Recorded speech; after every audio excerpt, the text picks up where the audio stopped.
The Grand Lotus Hotel on Pham Ngu Lao Street stands like a colonial corpse refusing to rot, its faded yellow facade peeling under Saigon's relentless humidity.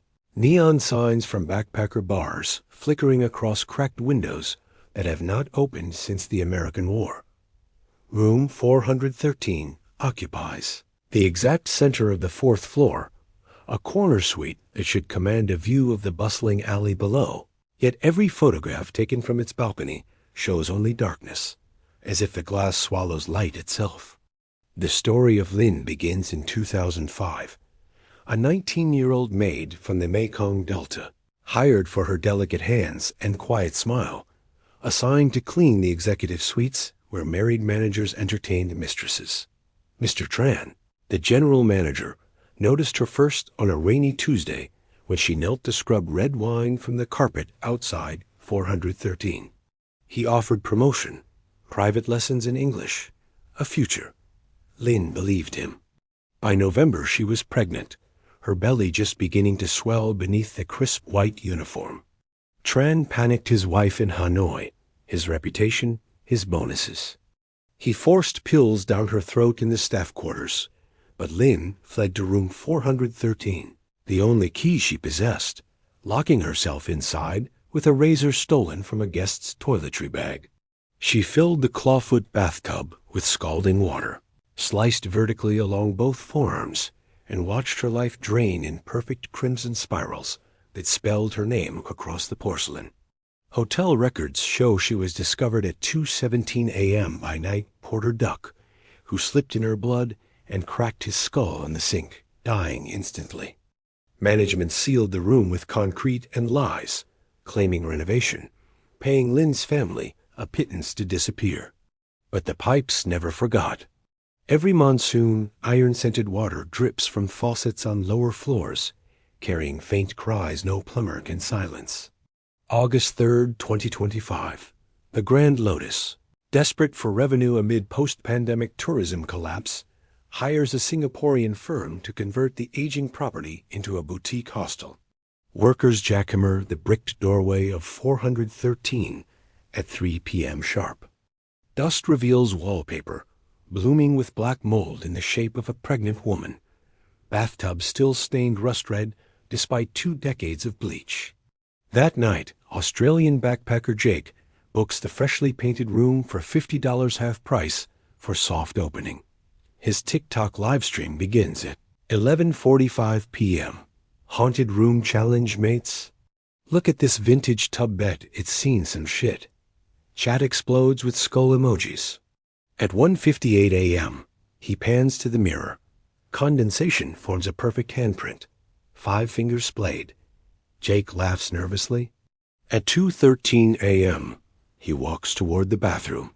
The camera glitches, and suddenly he is walking backward into the room from the corridor, eyes wide, mouth forming words with no sound.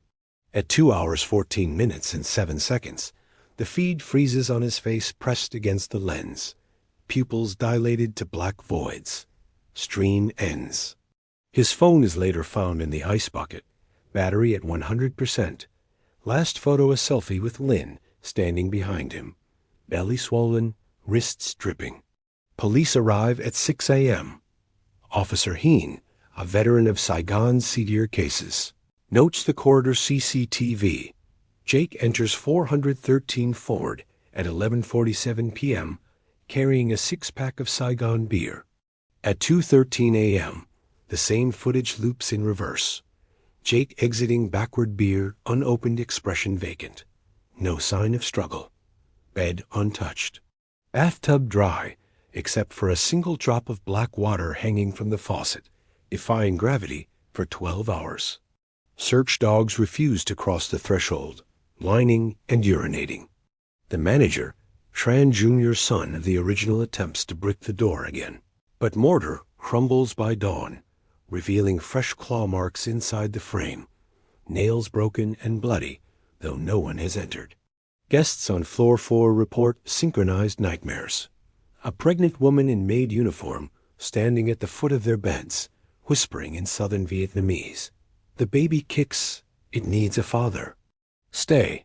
Phones die at 2:14 a.m. precisely, screens cracking in spiderweb patterns. Mirrors fog from the inside, handprints blooming like frost flowers. By August 10th, 3 more disappearances. Local influencer Min livestreams from 413, daring followers to donate for each minute he survives. At 2:11 a.m. his ring light flickers.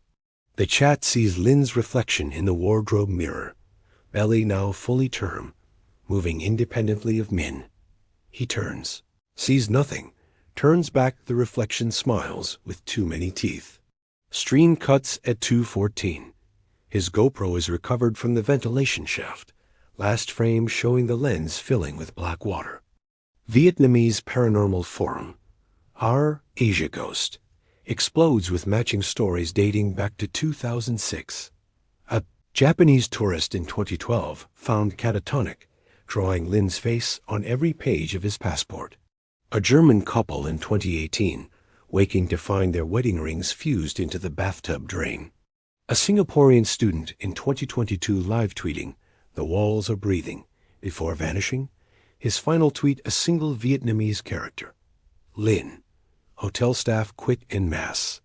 The night cleaner refuses to mop floor 4 after finding tiny handprints and blood leading from 413 to the elevator, descending though no one called it.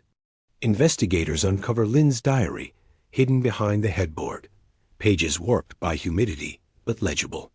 Entries detail her seduction, the forced abortion attempt, her final hours. "The baby moved when I cut. It wants to live. I will keep it safe inside the walls."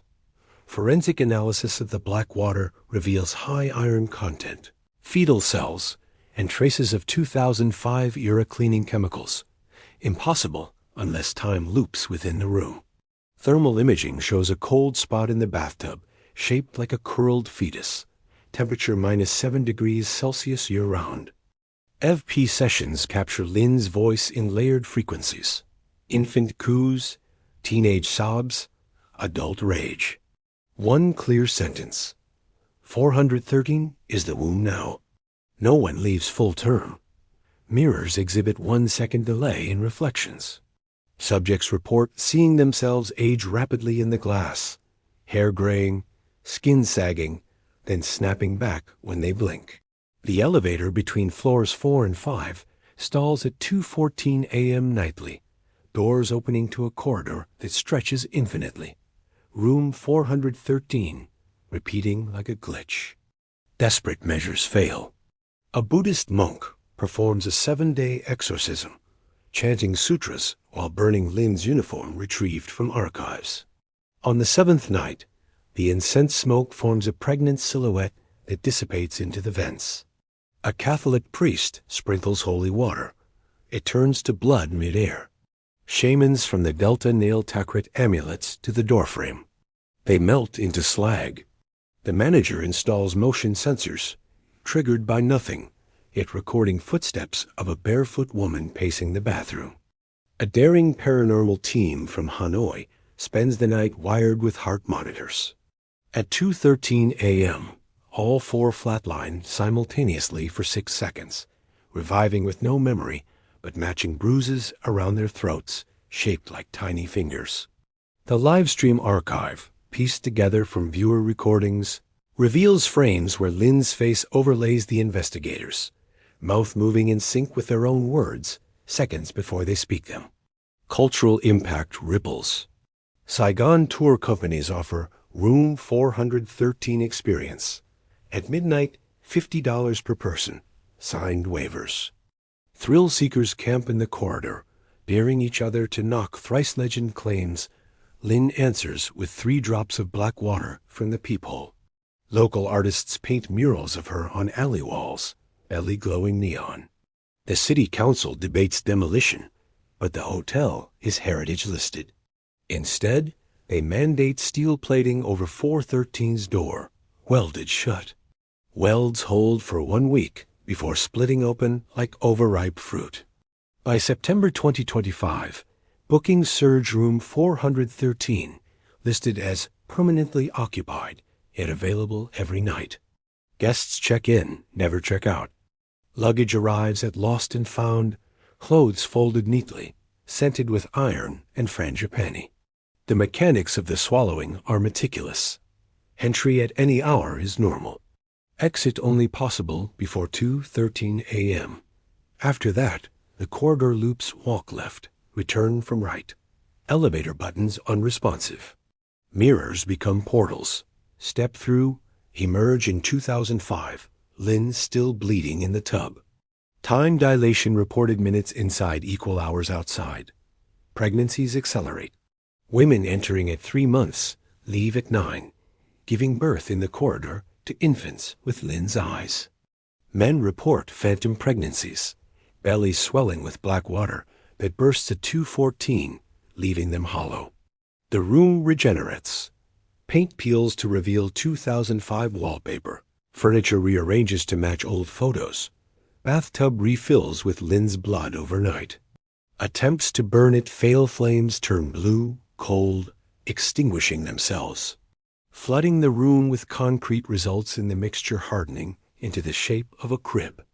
Survivor testimonies, rare and fractured, paint the psychological toll. Jake's final recovered footage, enhanced frame by frame, shows him conversing with Lynn's reflection, nodding as she places his hand on her belly. He smiles, says, "I'll stay," and steps into the mirror. Min's GoPro audio, cleaned of static, captures Lynn singing a Delta lullaby, voice overlapping his own screams. A Vietnamese American tourist in 2024 left a note before vanishing. "She showed me my daughter. I never had one. Now I do." Inside, the manager's son confesses on anonymous forums. His father's ghost visits 413 nightly, begging forgiveness, trapped in eternal loop of forcing pills down throats that are not Lynn's. This is room 413's. Eternal pregnancy, a womb of concrete and regret, gestating souls to replace the child Lynn never held. The Grand Lotus thrives on the curse, every disappearance another story, another booking. Backpackers arrive with GoPros and bravado, leave as footnotes in police reports. The city moves on, neon brighter, traffic louder, but at 2:14 a.m., the alley falls silent, as if Saigon itself holds its breath. And somewhere on the 4th floor, a door that should not open creaks wide, inviting the next father, the next mother, the next meal. Lynn waits, belly forever swelling, wrists forever bleeding, eyes forever fixed on the mirror that shows tomorrow's guests checking in today. Detailed victim timelines, Jake's childhood photos morphing in room drawers to show Lynn as his mother. Min's influencer sponsors receiving packages of black water. Hanoi team's heart monitor data revealing fetal heartbeats syncing with theirs. Diary entries from multiple decades. Handwriting evolving from Lynn's to victims.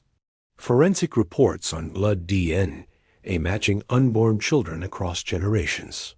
Mirror physics experiments, light refraction anomalies, quantum observer effects.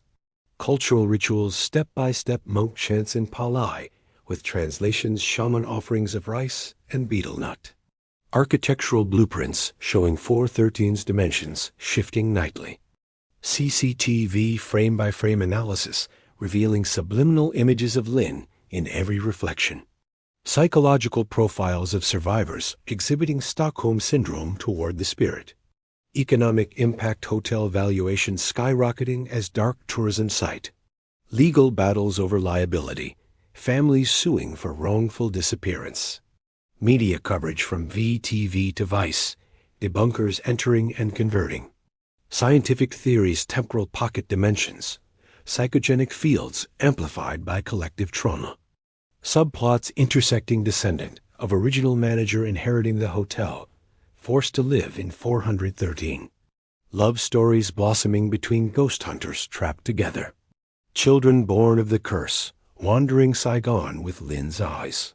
Cleanup crews finding fetal skeletons in ventilation. Prophecies from blind fortune tellers predicting the curse spreading floor by floor. Failed containment military quarantine breached by spectral pregnancy. Community responses. Street vendors selling anti-413 amulets. Monks offering womb blessings. Sensory immersion.